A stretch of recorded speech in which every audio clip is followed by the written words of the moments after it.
Welcome to Spirit, Purpose, and Energy. I'm JJ Flazanes, your host, and thank you for downloading today's show. Today's show is brought to you by Health IQ. I have partnered with Health IQ to offer health-conscious people special discounted rates, or at least a savings to what you're possibly currently paying on term life insurance. If you're someone who wants to protect your family, but you don't have that nest egg already prepared, but yet you live a consciously healthy life, check it out. Go to healthiq.com/SPE, like spirit, purpose, and energy, and get a free quote. Just compare it to what you've already been paying or what you're already paying and see if you can save some money because of your lifestyle choices. Health IQ is all about rewarding the health conscious for the efforts that you currently make on a day-to-day basis to keep yourselves healthy. healthiq.com/SPE. Again, check it out. healthiq.com/SPE. Next on today's agenda, before we get to our show and our guests, I just want to remind you that the early bird pricing is now available until the end of March for the Next Big Step.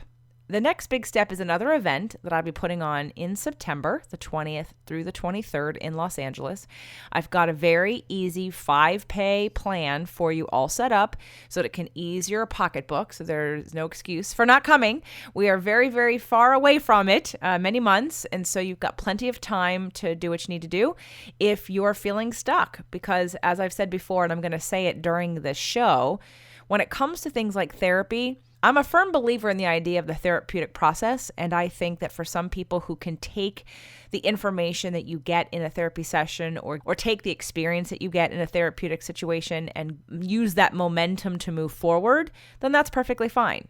But there are many people who have a hard time going into an hour-long therapy session with a therapist, only to dig down just deep enough to hurt, and then you leave, and nothing really shifts. And that's why I'm doing these events. I'm doing them because we need to dig down a little deeper for a little longer and not just spend 50 minutes once a week sort of reflecting and going inward in order to make change and to heal. Not to mention, we've got many different processes that we go through, from the clearing inherited emotional DNA to things like nonviolent communication. We're even going to use some imago therapy this time, which we didn't get to do in the last event because it wasn't the right time. So now it is. I actually thought before that the Releasing What Weighs You Down event that we just did in January would have been a great event for couples. And based on how it went, it was actually better for individuals. And so now the Next Big Step will be more appropriate for couples. And then next year's Releasing What Weighs You Down will also have a section for couples because I've added an extra day. So if you're interested, go to jjflazanes.com/next big step. Again, that's jjflazanes.com/next big step. Prices do go up on April 1st. Okay, today's show. Happy couple files for divorce at 10 years. This is a really great story that you'll hear more about how I met them, but what it brings up in me are other people who I know have gone through similar things. And because I don't have their permission to protect the names of the innocent, I'll just say a friend of mine years ago, when I first met her, I thought she was single. She was dating people that we were sort of networking with, and I had no idea that she was married. And the next thing I knew, I heard that she was having her 12th year anniversary. And I thought, what's that about? So I asked her, and she said that she and her husband were apart for 3 years. And she just explained to me that every time she thought about filing, she didn't. And I don't know who was the one that left and how that all worked out. But the bottom line was, here's a marriage that took a pause for 3 years and then rekindled and then continued on and is still continuing on today and very strong.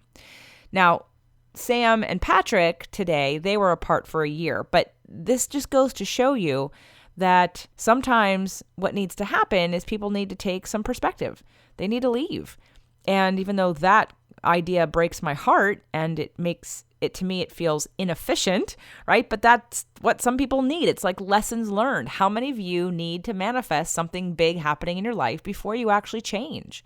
I work with lots of people And I'm not that way. I'm sure I am in some areas of my life, but generally speaking, especially when it comes to health and relationships, if I know and I see the trajectory of what's going to happen or what could happen if you don't do A, B, and C, and I don't want those things, I change them. And I know I'm weird. I know I'm not normal.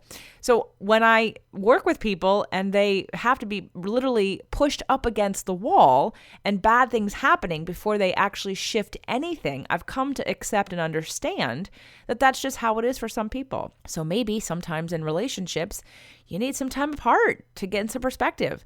And today's show will be very interesting and to see how they did it and what happened and their story. So if you're married or dating and you find yourself feeling stuck or feeling like you're done and like this just isn't working and it's too hard, hopefully today's show, plus the story I just referenced, will give you some hope and some insight. Because there are answers to these things. It's not random.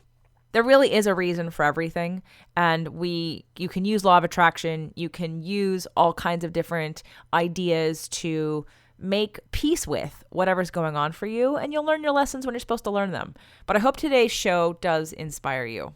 A little bit about Patrick and Sam Cullinane. Patrick is a serial entrepreneur who started and sold multiple businesses and developed several software applications in the logistics and supply chain industries. Patrick also helps run a men's mastermind group of over 150 members and serves on the board of One Life Fully Lived, a nonprofit geared towards helping young people find their passion through the entrepreneurial spirit and to dream, plan, and live their best lives. Sam Cullinane began her career climbing corporate ladders to achieve the rank of chief of staff to the president of an international $5 billion company. Eventually, she also took the entrepreneurial endeavors, starting a few businesses and then joining Patrick to build and sell his largest business. Sam completely switched gears in 2005 and is now a national iTunes charting songwriter and recording artist who has been invited to open for Jewel and has a song that was released in October 2017. Sam also serves as the president of a women's mastermind, Symmetry 7. Sam and Patrick have been married for over 20 years, and they would tell you they are one of the happiest couples they know. But they weren't always this happy. In fact, after 10 years of marriage, they were ready to sign the divorce papers. Sam and Patrick have now been married for 22 years, and for the last 10 years, they've grown their love, their bond, and created an amazing life together.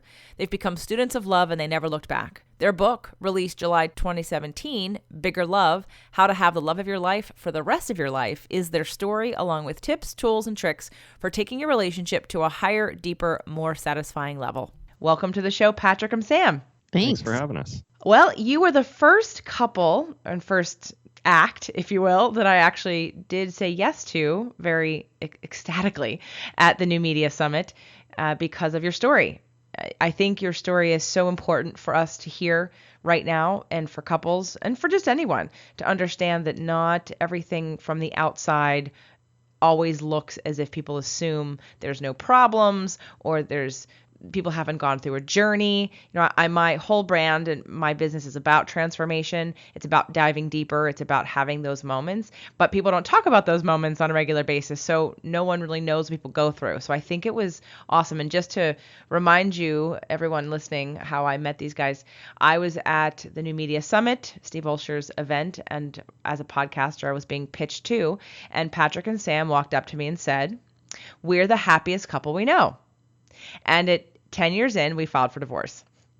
And that's all they needed to say. And I said, "You're booked." So I want to pick that story up and I want to go back a little bit. So now that everyone understands that we're talking about how to transform our relationships even when it's in the darkest moment, I want to go back and ask you guys sort of like your love story from the beginning and sort of paint the picture of how my relationship or someone who's listening's relationship might be similar to yours.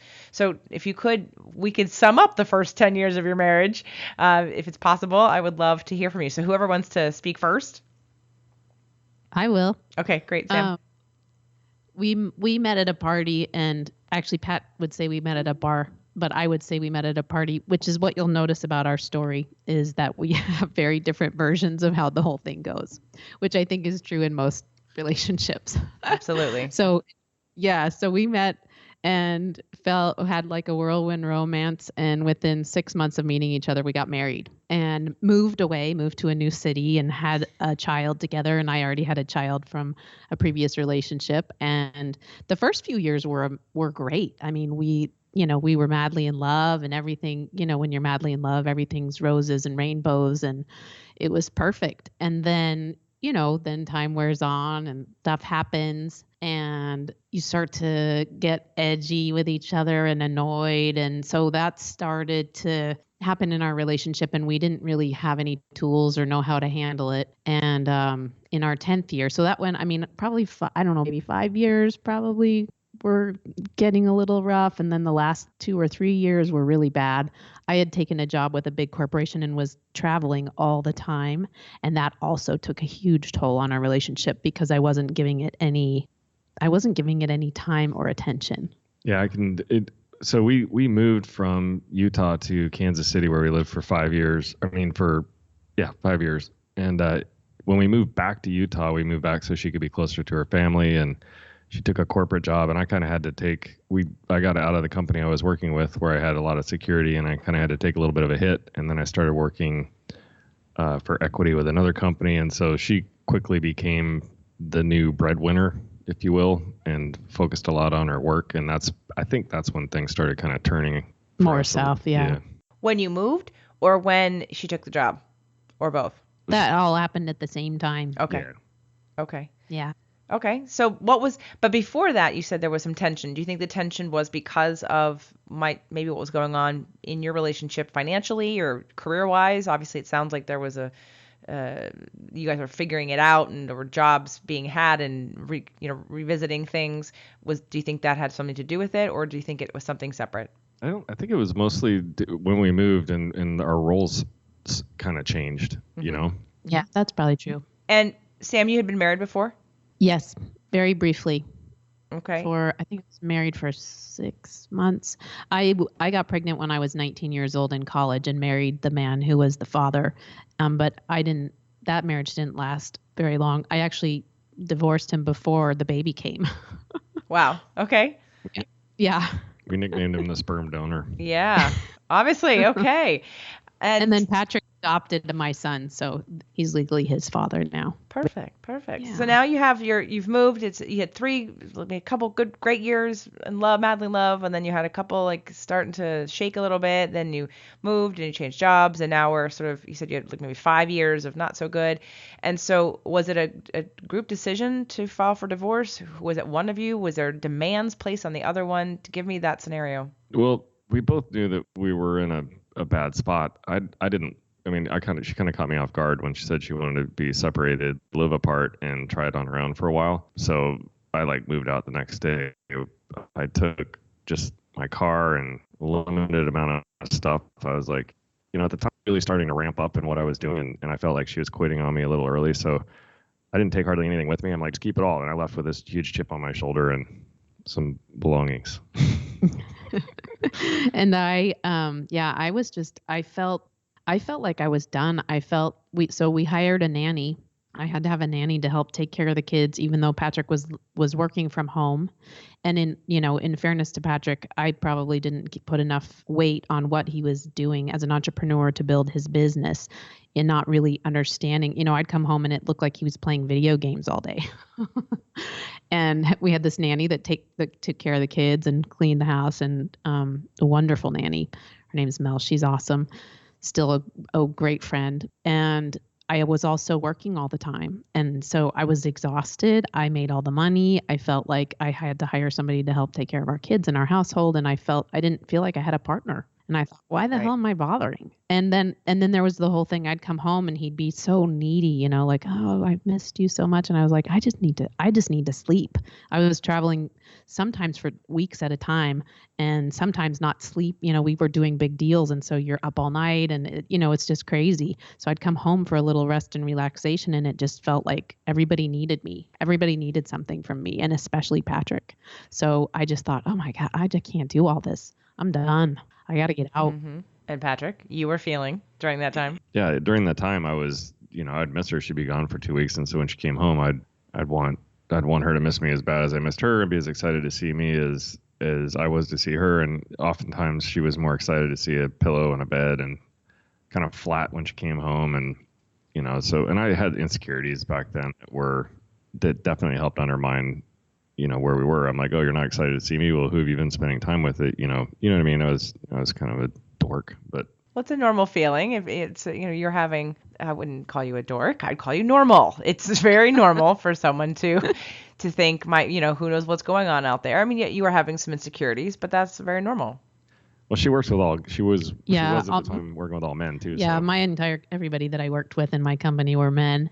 And looking back, and actually I think even during that time, I mean, I became very close friends with a lot of these guys, and I would consider what happened with some of them to be, like emotional affairs. I mean, I felt lonely. I felt so disconnected from Patrick also. And here I was in all these very intense situations, actually, where when you're working on big deals in business and, all these guys that are helping support you and also maybe flirting a little and you're flirting back. So, I mean, I wasn't completely innocent either.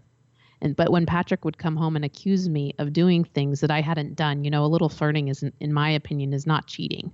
But I'd come home and he'd be like, "Are you cheating on me?" And I was like, "No, I have plenty of opportunity to, but no, baby, I'm not cheating on you." And then the more and more he accused me, the more I was like, "Why? Well, shit, I'm already being punished for the crime. I might, maybe I should." Right. Okay. So now we're at you've said your words were, Sam, that you wanted to be separated. You wanted to do it on your own. Were you done? Were you just thinking you needed space? No, I felt like I was done. I just felt like I don't want to be with you anymore. I can't, I was pretty much like, yeah, it's over. Yeah. There was probably maybe 2 months went by and then how long would you wait before you filed for divorce? I didn't think it was very long. Yeah, it's 2 or 3 months, I think. We were apart for a year, so I don't know how long those things take. Her lawyer was lazy, which is awesome because he never actually filed the papers. I did sign them. And sent them back. You did sign them. So she said she got the papers, she sent them to you, and you signed them and sent them back. Yep. We didn't. She got the lawyer. I didn't even get a lawyer because I signed a quit claim deed on the house. I mean, I was going to show her. Yeah, he gave me everything. Yeah. Which actually I tipped my hat to him because that was part, I thought there would be more of a fight over the things and the house and the retirement and all of the things that we had. And he just said, "Nope, I'm good. I'll figure it out myself," which I was like, "Oh, wow, really? Because you don't have shit right now." I had my baseball card collection and I had a bed that I built and a toilet seat and a lamp. I'm just kidding. It's from a movie. I have to ask. So Sam, what's your birthday? I don't need your years. I just want your days. Oh, September 10th. You're a Virgo. Yep. Patrick? Capricorn, January 14th. Interesting. Okay, good. So now you didn't fight her on this at all when she said this? You said I'm done. Had there been so much like fighting maybe? Were you that you got to the place where, Patrick, you were like, okay, you moved out, but you didn't take any of your stuff. So did you think it was temporary, or when you thought it was real, you signed the papers, you were going to give her everything, you were done? Like this is it? I mean, I used to do construction. I had a bunch of tools and stuff, and I went back and I took like my tools and stuff that was clearly mine. I mean, stuff she wouldn't argue about. I took my baseball card collection and, my bike and stuff that was mine that I wanted and needed. But, and the bed that I built, that I carved our initials in, I'm like, you're not keeping that. So, because but my thought process was, if she doesn't want me, then I don't want her. Has your belief about marriage changed from then till now? Yeah, absolutely. Because back then we were just going to be the statistic, 50% of the people make it work, 50% don't. It might even be less now. I don't know. But now we believe that if you have the right tools and you know how to work on it, that we can take that number down to 15%. Do you believe about any spiritual theories about relationship, or is it just really you make a choice and get some tools? It's more mechanical. You can make it work. That's a good question. That's a good one. Nobody's asked that. I'm going to ask you very deep questions. I love it. I think there is a spiritual aspect to it, but I think only in maybe the last year I've even recognized it. It felt more, we did a lot of mechanical things, but in retrospect, I have a very close spiritual relationship with Patrick. There's one other place you recognize it. I think we both agree that there's a spiritual connection when you're having sex if you're open to it. Yeah, that's true. We've felt like that since we met. Well, that's good. Very positive thing to keep as a strong thread between the two of you. Tell me about both of how you grew up in terms of both of your parents still together. Were they together? Is there divorce in either of your family history? Yeah, my parents were together until my father passed away. So I think they were married for 40 years. My parents are still together, but it's not necessarily a relationship that you envy. Like, Gotcha. if I'm hanging out with them, they're always bitching about the other person. Okay, so both your parents, there's no divorce in either one of your parents. Oh, yes? well, not my mother was married to. So it's funny how history repeats. My mother married a man and then got pregnant with me, but left him before I was born. And she divorced him and then married the father that raised me, who also adopted me. So not unsimilar to, our son Jacob and how Patrick came into his life and our life. And my parents were separated for at least twice that I remember. It was when I was younger, but I know it was 6 months to a year both times, I think. Okay, so in a way, all these things are sort of not, they've been laid out for you, they've been modeled for you before. And so none of it's sort of, not that it's to be expected, but it isn't feared because it's not unknown, correct? Would you say, would that be safe? Yeah. Okay. All right, so at what point in this year-long separation did things start to turn around? So during the separation, I got an opportunity. My company asked me to go work in Spain, in Barcelona. And so Patrick and I had a conversation about what a great opportunity that would be for the kids. And so I picked up and moved to Spain. And as part of the deal, though, Patrick could come to Spain and visit every few months. And the company would bring him over and so that he could see the kids and hang out.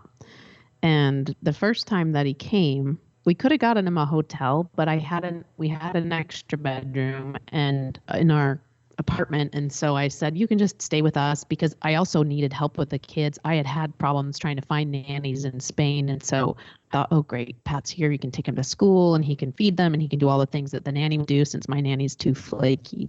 So it was also, sort of self-serving. And when he was visiting, he seduced me. It's easy. Good.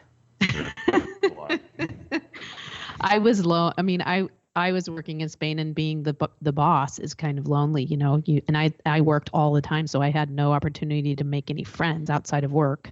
And so I was lonely, and Patrick came and he was so sweet and loving towards me. And sex was never a problem for us. We always had great sex. So, and I hadn't had sex in months. And so when he seduced me, I just gave in.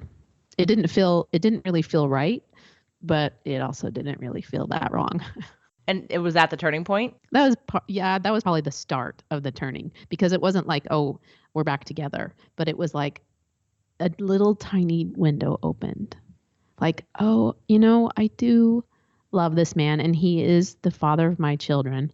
And if there's an opportunity for us to be together, then maybe I should be open to that instead of angry. So there was that part, and then later that winter, our daughter had an accident on the ski mountain, and this is when I was home. I went and met them at the hospital, and I think there was another with the window open wider there, and she realized that no one will love our children more than the two of us do, and that's a strong connection for us. Yeah, and then the final window, I think the thing that just charted up and for good was when I got myself to the point, because the only way that we were going to get back together was if we owned our shit, and I had my own shit I had to own, and she had some as well. And we both kind of got on top of that over the course of the year. And I think the final straw was when I told her I knew that I got myself to a place where I was going to be happy either with or without her, no matter what she chose to do. And I was like, oh my God, I love you. That is sexy. You don't need me. You're in. Now, did you know what your stuff was before you guys split up? No. I don't think either of us had a clue what it was, but I knew what hers was. Yeah, I knew what his was too. We knew what each other's were. But you weren't in agreement that you owned that yet. Exactly. You didn't know that yet. We were in a place where we could, we were blaming each other for everything. So what's funny is when you're apart for a while, then shit's still not right. You're looking in the mirror like, well, I can't blame Patty for this. Yeah. It's still Yep. me. I had some help from a cousin Now, who I basically blame Sam for the first 4 or 5 months, and I just held on to that anger and that. My cousin's like, you gotta quit complaining about the situation and look at what you brought negative to it and work on that, because that's all you have control over. And if when you see the negativity there, then you want to get rid of that, because you don't want to take it into your next relationship, no matter who it is. So good advice. Now, had you tried any kind of therapy or counseling before you decided to split up? Nope. I wasn't willing to try. I was really done. I didn't want to try counseling. I wasn't interested.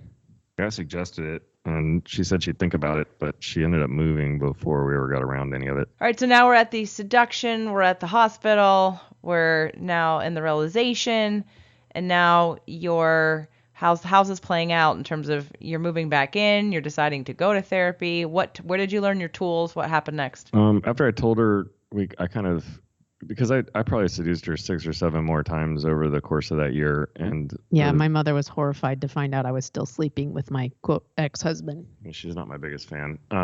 Anyway, I booked this couples massage at a ski resort. As luck would have it, the person I was going to invite couldn't go. And so Sam called me at the last minute. I was the runner-up. She called me last minute and said, I'll be in town Friday. Are you doing anything? And I'm like, yeah, I've got something we can go do. So I took her up there, and we had a great night. We had a long talk, and that's kind of when we made the decision to get back together. I told her that, like I said earlier about how I'd gotten myself to that place. And she said, well, maybe we ought to try it again. And I said, the only way that I would be willing to do that is if you stop making your job number one, because I think it's what tore us apart.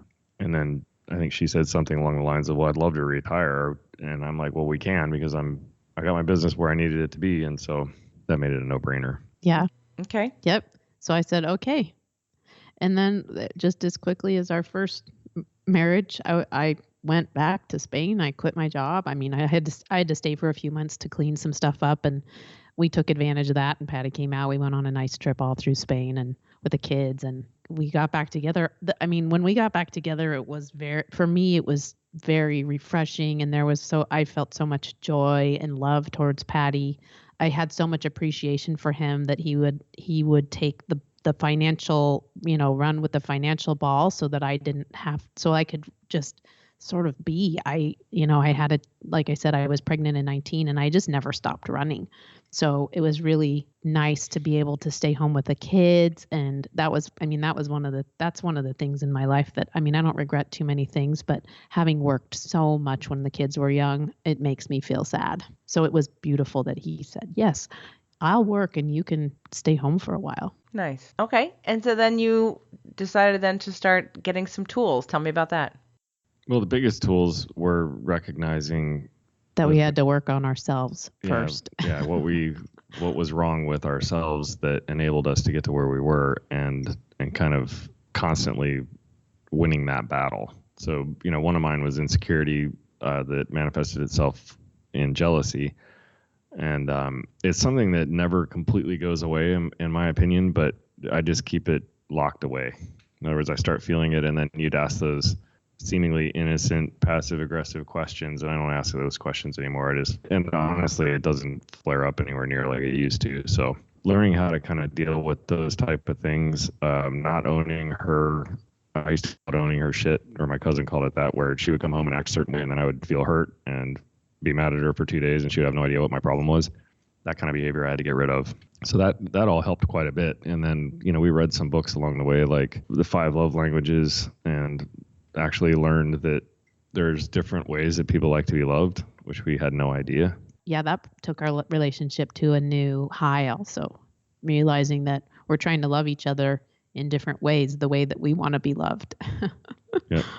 Like I wanted Pat to do the laundry and do the dishes, and he just wanted to make love all the time. So once we figured that out, it made a big difference. Patrick's love language is touch, and yours is acts of service. Yes, ma'am. Yep. Okay. So besides 5 love languages, what other books do you think helped you? Crucial Conversations helped me especially, but I think it also helped Patrick with regards to our communication.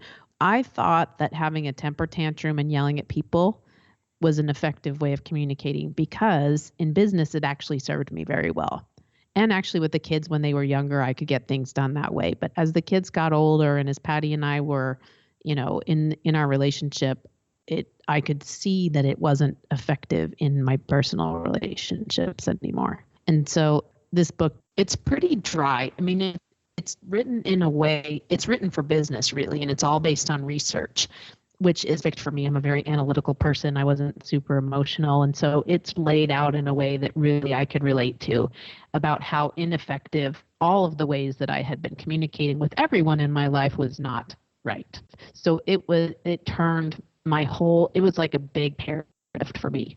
So that was huge. That book changed our lives. I think it's one of the better relationship/parenting books out there. We read so many parenting books trying to figure out how to best parent one or both of our kids in certain times in our lives, and because we were lost there as well. But that book, when it comes to like putting people in a safe place and having a conversation with them, then I think it's better than any of the parent books we read. Yeah, I'd agree. Now, did you guys ever end up going to therapy? Nope. I'm not a big fan of therapy, JJ. I'm just going to be honest. I've been to a lot of therapy. Our kids have been to therapy. Patty and I have gone to family therapy with our kids too. We've never gone to couples therapy, but my experience is sometimes that the therapists are really good at getting out all the shit, like pulling out all of the trauma and the bullshit that's happened to you and getting it out all on the table. But sometimes, and maybe I've just gone to bad counselors, I don't know, they don't know how to put you back together. And so that was my experience with some of the counseling that we had. And I am not a huge fan. And it's also, there's a ton of focusing in the rearview mirror when you're doing that, So, this past trauma must be why you're thinking the way that you're thinking. All of a sudden you have a crutch. Yeah, and I don't know that I believe, I don't know if I believe that the history of your relationship is super important. Maybe it is. I just like to look forward. I'm more interested in what's happening in this moment and what our future looks like, and focusing on what I want that to be and giving that my attention and energy. So you guys have written a book about your experience, and what are your tips for people? We have a lot. Yeah.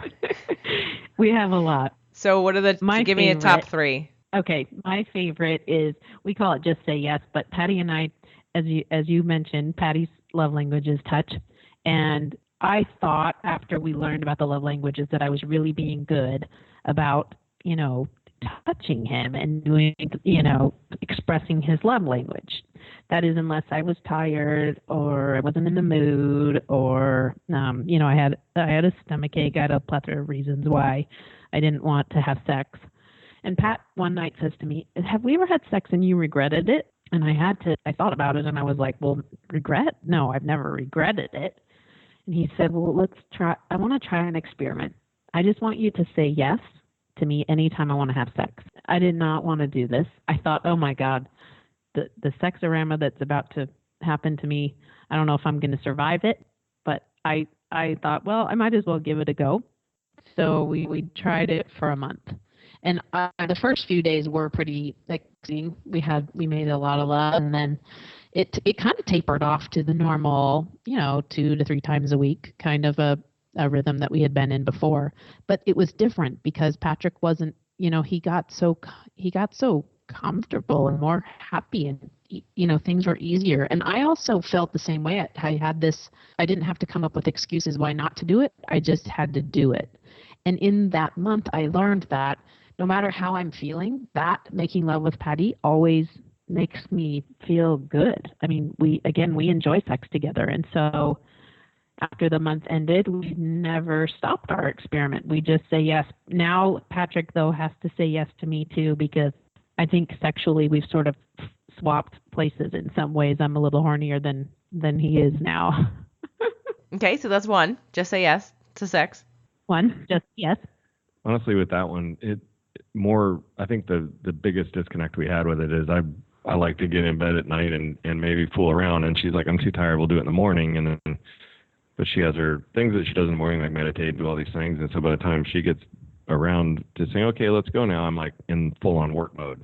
So we would have that Right. disconnect, and that's what I was trying to avert. I'm like, look, it's nighttime. This isn't going to take long. I mean, 20 minutes or something. Do you really need 8 hours and 45 minutes of sleep, or would 8 hours and 25 be okay? And so that was how that conversation started.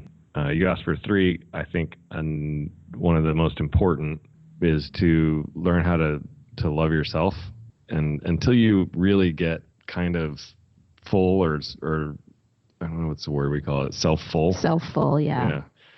Not selfish, but self-full. You're not going to ever give love at your absolute best until you learn how to love yourself. I think it's very difficult, and I think it's also not a destination but a journey. Yeah, agreed. It's hugely difficult. It's one I think I struggle with more than Sam does, actually, because I'm beating myself up all the time, and then if somebody else mentions something that you were just beating yourself up about, then you tend to get short and snap at them because you really know what was going on in your head. So it's one of those things that if you work on it, definitely improves your relationship. Yes, I teach these things. So I've got events and things that people can come to. So I would agree that it is a journey, but it is something that people do need to learn and to take, because unless you're actually focused on it, you're not going to be aware if you're doing it or not. And we're going to revert back to habits and patterns and models that we had as children and as siblings and as wives and spouses and things. So we're really just playing off of each other. So I definitely am on board on they learn how to love yourself as being a journey, but as to also being, I think, the first step in any successful relationship, because then you're not trying to get something out of somebody else to validate you or to make you feel safe or comfortable. You have to go within. And when I'd asked you earlier about, because I'm with you on that there are a lot of bad therapists, and that the therapeutic process for some is also, it drags out for a long time. I mean, I just put on my first retreat, and there's 2 more on the books. And the reason why I have been so called to do it is because I do believe in the therapeutic process, not therapy in general, but the therapeutic process. And you need to create time and space to heal and to identify. And you do need to dive down deep sometimes and pull some of that stuff out, because it's the things that you're not aware of that create these patterns and habits. But it's really hard to do, I think, in a 50-minute session with a therapist once a week, because by the time you start digging, even if you hit something, your session's over and you don't have to leave. So it is really sometimes too uncomfortable, and you don't really get anywhere because you haven't really solved anything. You've just been looking at the pain, and the pain doesn't actually really help you. So, but one of the most effective therapies, I believe, for couples therapy is called imago therapy by Harville Hendricks. Do you know about imago? Yeah. Actually, I have a good friend of mine went with her husband. Actually, it's just her partner. I don't think they're married, but and it changed their relationship immensely. Like they're very close now. They love imago. So the reason I asked you in the beginning if you've realized a spiritual reason for your relationship, Imago has done a ton of study on relationships, and it's an amazing process because it really is based on the belief that you choose your partner to heal the wounds of your past. That is why we choose our partners. It's not, out of all the billions of people on the planet, why did you choose each other? Like, what was the reason? Was it just because you thought she was pretty and because he was hot? No, it's way deeper than that. It's so much more complex than that. And so if you take the journey to say, I choose my partner to heal the wounds of my past, or I chose you, right? We can get out of the blame game because I chose you. So there's a reason I chose you, and there's something in this for me to heal. While there is a need to heal separately and to heal your own stuff, being in relationship, and this is what I've learned about Imago that I didn't understand until I went through it, was that because I do a lot of work on myself. I work on myself all the time, and I've done a very good job of being able to heal all kinds of stuff and transform all kinds of stuff. But there is only some very specific things that we can heal in relationship. It's almost like relationship becomes that spiritual, like you said about sex. It becomes that place, that sacred place where you can, that's the only place where you can heal really some of these deepest things, because of the trust and the safe space, and because of the love and because of the acceptance that you can get from your partner if you're aware of it. And the problem is a lot of us aren't aware of it, so that's why we decide to leave, and we run and we go, well, this is too hard and it must be your fault. And so I think the first step for most people, and I think it's brilliant what you guys have come up with in terms of the learn how to love yourself. I sort of figured that out for myself in that, why did I manifest my husband? And when I took a look back at what I was doing, it was because I was in the healthiest, happiest. I was getting all my needs met. I didn't need anything. I didn't need a person to come fulfill me or to make me feel loved. I bought flowers for myself. I had dinner dates and dancing dates with friends, and I had plenty of male companionship in my life. I don't remember if I was having sex. If I did, I was probably having I had a vibrator. So it doesn't like I didn't need, there was nothing that I was like, oh my God, I need someone to do this for me. I feel like until I have a partner, I can't do blah, whatever that was. And so I was in that very strong place of self-love. So now I want to ask you guys, how did you get there individually? Because I know I heard you guys on someone else's show, and Patrick, you were talking about that you learned how to love yourself and you were going to be happy regardless of whether you guys stayed together or not. Is there one or two things that you figured out about yourself or that you did to love and respect yourself at a new level? Sam can go on about this for a long time because she has like a whole routine that she does every single day that I envy. I haven't gotten there yet, so I'm a total work in progress on all of it. But I'm still at the basic level of just trying not to beat myself up, And when I know that I'm a better spouse and I'm better equipped to love Sam and our children and everything else when I'm not doing that and when I'm content with who I am. So it's all part of the journey.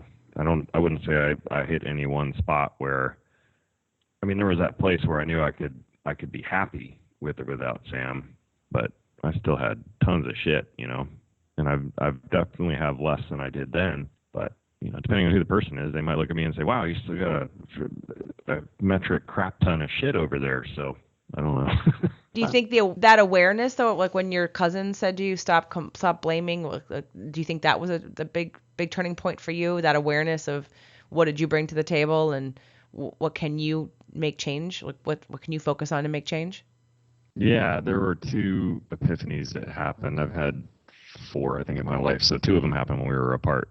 Yeah, owning Sam's stuff, is a big one. When she's in a bad mood or says something snarky to me, rather than taking it personally, I don't have to own that, and I don't have to let it change my mood, and I don't have to reflect it back on her. And so that was a really big one. The other ones, I think it's one of the 12 steps or something with AA, and that is, there's only so much you have control over, and spending a bunch of time worrying about things you cannot control or people you cannot control is a complete and total waste of time. So catching yourself doing that and stopping it right away is also a great way to be much happier. Okay, Sam, your turn. So what was it? What did you realize about yourself, or what did you own in a different way, or what turning point did you have when you guys were apart? I don't know if I really had. I don't know with regards to self-love if I had many turning points, honestly, with regards to self-love. Although, part of how I have learned and am learning about self-love is radical self-care. And I recognized that when we were apart that I needed to take better care of myself, that I hadn't been taking care of myself for many years. With my job came first, my kids came second. If I put them in order, then probably I came third, and then Patty would come fourth. So I was always on the go. I ate poorly. I didn't exercise. I didn't take any time to get to know myself. I had no idea who I was. So learning that radical self-care where I exercise, I take care of my body, I eat right, I meditate so that I can connect spiritually with myself. And I do a lot of self-exploration, and I find new things out about myself all the time, and it's magical. Good. And now how long have you guys been married now?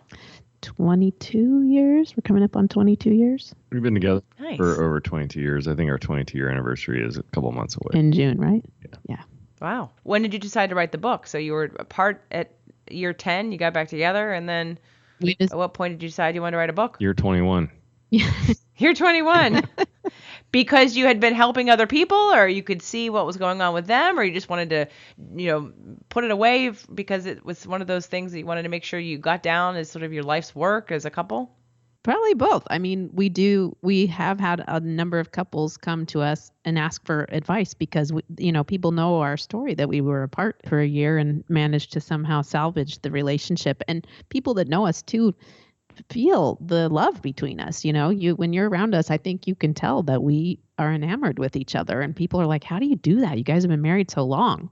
So part of it was a shortcut to giving advice to people that needed it. And part of it was like, what do we have to offer the world? What do we know about that we could offer the world? And we thought, we feel like we're in such a beautiful place that maybe we can teach people about love. And if we'd learned, to me, it's kind of it's a shortcut or some, Sam doesn't like it when I say shortcuts, tips, and hacks, but if we'd learned a lot of the tools that we've learned over the years and been able to implement those in the first 10 years, I think it would have changed the landscape of that relationship then, and we may never even had to go through the separation. So Absolutely. Okay, so tell people about the book, where they can get the book. The book is called Bigger Love: How to Have the Love of Your Life for the Rest of Your Life. You can buy it on Amazon. We also have an Audible version, so you can look up the Audible version. If you don't like our voices, don't do that because we read it ourselves. Yeah. Well, Sam records music, so we have a studio in our house. Yeah, we have a little recording studio in there. And our website is biggerlove.com. And we also have a Facebook group, which is Bigger Love Book. So you can reach us all kinds of places. We'd love to hear from people. And then there's Good. the Audible versions available on iTunes as well. I appreciate you guys coming on the show. Thank you so much. Hey, JJ, thank you so much for having us. This has been fun. Just for the record, Bigger Love Book is the Facebook page. The page that's called Bigger Love is something completely different. Okay. Let's make sure we make that clear for everybody. Bigger Love Book is the Facebook page. The other one's pretty exciting, though, too. Yeah. It's just not us. Well, excellent. Well, congratulations, guys, on your book and your relationship. And thank you for inspiring us and giving people hope, because that's what people want, and to know that there are other people out there struggling with some of the same things and have overcome them. And that's the point of today's show, was to want to showcase you and your book and your learning and your teachings, so that other people who are struggling know that there is hope and there is love to be had. So thank you. Thank you. And as a reminder, today's show was brought to you by Health IQ. Make sure to go take your test and get your free quote at healthiq.com/SPE.